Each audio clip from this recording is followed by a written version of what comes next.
Welcome back, y'all. It's so good to have you back for another episode of Digital EQ Reimagined. I'm Diedrich, your host and digital friend. Before we dive in, I want you to do one thing.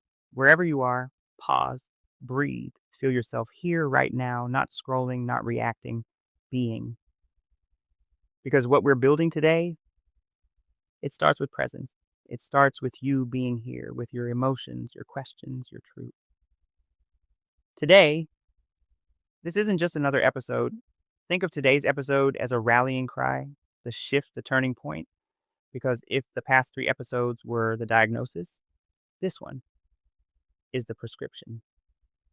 Before we recap the previous episode, I have a question to ask.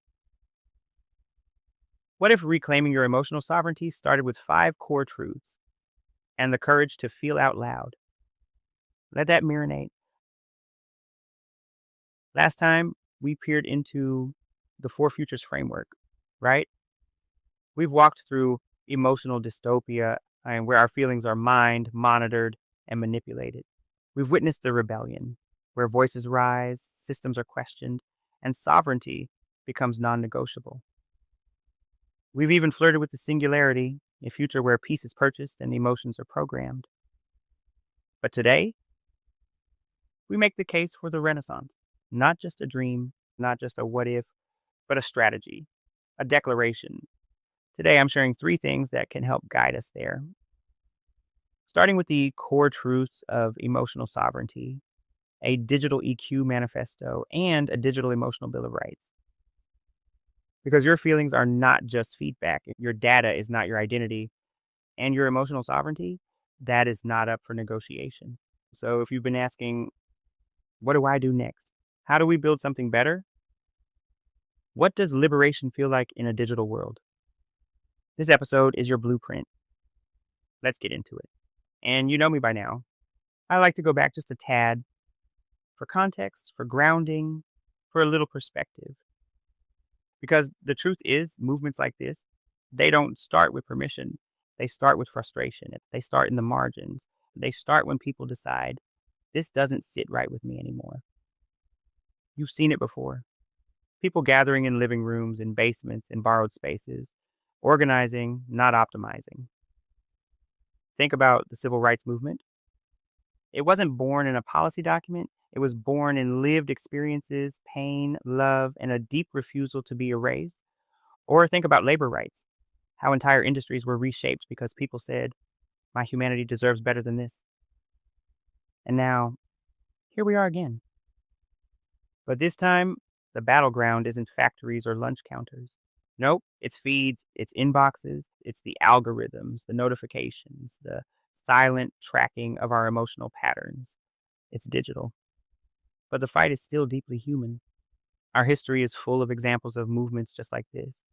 Because if the cause is real, if it has meaning, if it has value, people will eventually fight for it. History is repeating itself. The topics may be different, the players may be new, but the playbook, it still works. Because if it's real, it resonates. And if it resonates, it's worth writing for.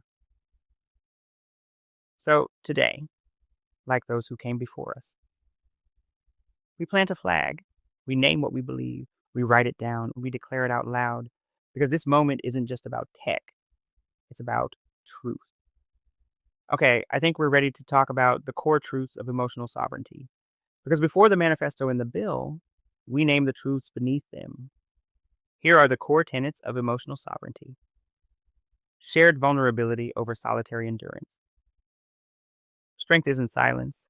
Sovereignty grows when we allow our truth to be witnessed, not carried alone, but held in collective care. You can't heal the scars you conceal. And I know mustering up the courage to be vulnerable isn't always easy, but you'd be surprised at the scars that connect us. I know this from experience. Attention is autonomy. Where your attention goes, your emotion flows. Reclaiming emotional sovereignty means reclaiming your focus, pulling it back from the scroll traps and endless notifications. Your attention is a currency. be stingy with it. Invest it like it matters. Because it does. Boundaried empathy.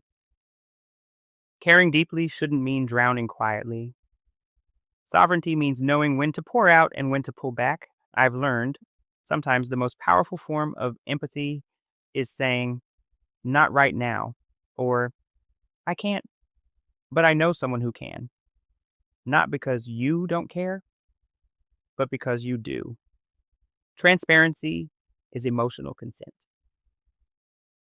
You deserve to know when your feelings are being read, analyzed, or sold.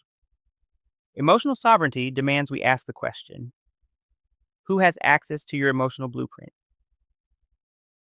If someone wants access to your feelings, the very thing that makes you you, then they should ask. And you should be allowed to say no. Emotions are not commodities. Our inner world is not up for auction. Your heartbreak isn't a headline. Your joy isn't a KPI.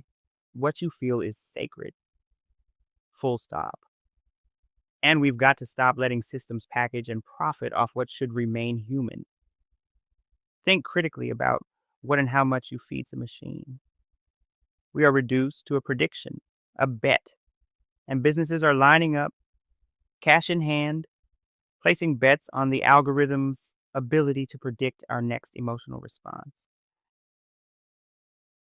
Now that we've named what we hold true, it's time to declare what we stand for, out loud and on purpose. Let me share with you the Digital EQ Manifesto, a declaration for anyone ready to reclaim what's been quietly taken, a declaration for a new kind of digital world, one where we don't just survive technology, we shape it, where our feelings are not friction, they're fuel, where humanity is never treated like a bug in the system. Let's go. 1. Humanity first. Emotional artificial intelligence must amplify, not replace, human connection. We are not optimizing humans for systems. We are reminding systems to respect the human. 2. Empathy is not a data point. Your pain is not for profit. Your joy is not a metric. Our emotions deserve to be felt, not filtered, scored, or surveilled. 3. Emotional integrity over influence. We don't follow the loudest voice, we follow the truest one. And we teach our digital tools to recognize realness, not just reach. 4. Reclaim the right to feel freely. You don't need an app to validate your sadness. You don't need a trend to express your joy. You have the right to feel fully, freely, and without algorithmic interference. 5. Consent is emotional infrastructure.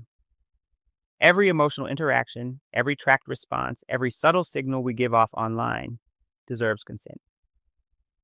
Period. 6. Technology must serve emotional liberation, not just productivity, not just optimization, liberation. Tech should help us feel more human, not less. Now, take a second. Sit with what you just heard. This manifesto isn't just for me. It's not just for thought leaders or policymakers or designers. It's for us, but I know I haven't captured everything. So I want to ask you, what would you add to this manifesto? What part of your experience still feels unprotected online? What emotional truth do you wish had been named sooner? Tell me what I've missed. Tell me what you've lived. Because your voice matters. Your truth belongs here. Now that we know what we believe, let's talk about what we will no longer tolerate. This is the EQ Sovereignty Bill of Rights. 10 boundaries we are no longer willing to cross. 1. The right to emotional privacy. You have the right to feel without being tracked, scored, or surveilled. 2. The right to consent. You have the right to be asked before your emotions are monetized or monitored. 3. The right to emotional context. You have the right to be understood in your full humanity, not reduced to patterns or predictions. 4. The right to be seen without being measured. You can show up online without being ranked, rated, or emotionally evaluated. 5. The right to opt out. You should never lose access to opportunity because you said no to emotional surveillance. 6. The right to challenge. Emotional artificial intelligence. You have the right to question, audit, and push back on algorithmic emotion profiling. 7. The right to transparency. You deserve to know what emotional data is being collected and what it's being used for. 8. The right to expression without manipulation. Your feelings should not be nudged or redirected for engagement or profit. 9. The right to emotional dignity. Your inner life deserves honor, not exploitation. 10. The right to collective emotional sovereignty.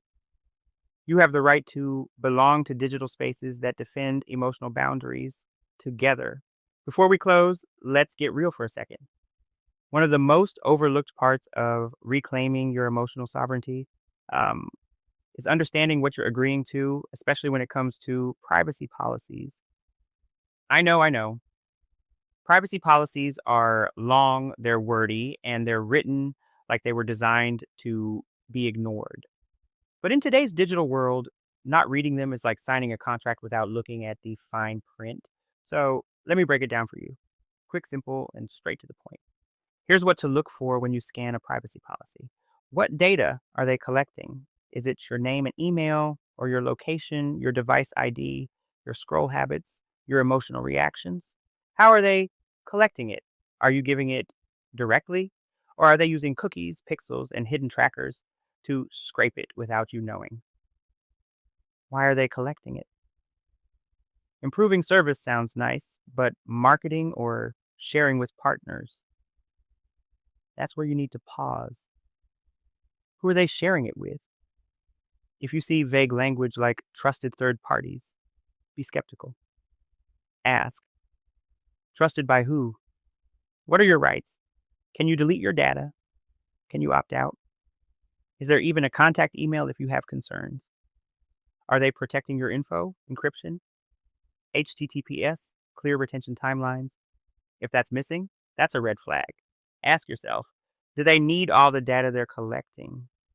Are they telling me the truth or telling me just enough?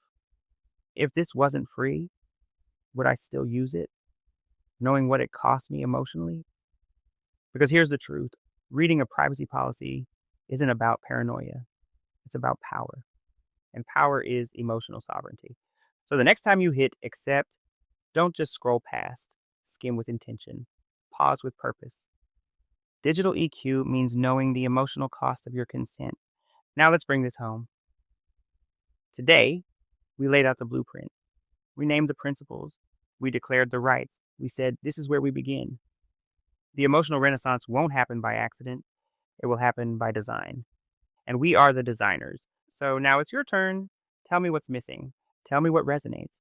Tell me what you're reclaiming today. Because this work, it moves forward with your voice. Who knows, your story might just shape one of the next episodes. I've told y'all what I think, what I've lived, believe, and experienced. It's time to hear from you. Your experiences, what drives your desire for emotional sovereignty. And I look forward to the privilege. I'm Diedrich. Stay emotionally sovereign, stay digitally smart, and remember, stronger emotions, not stronger algorithms. I'll see you in the next one.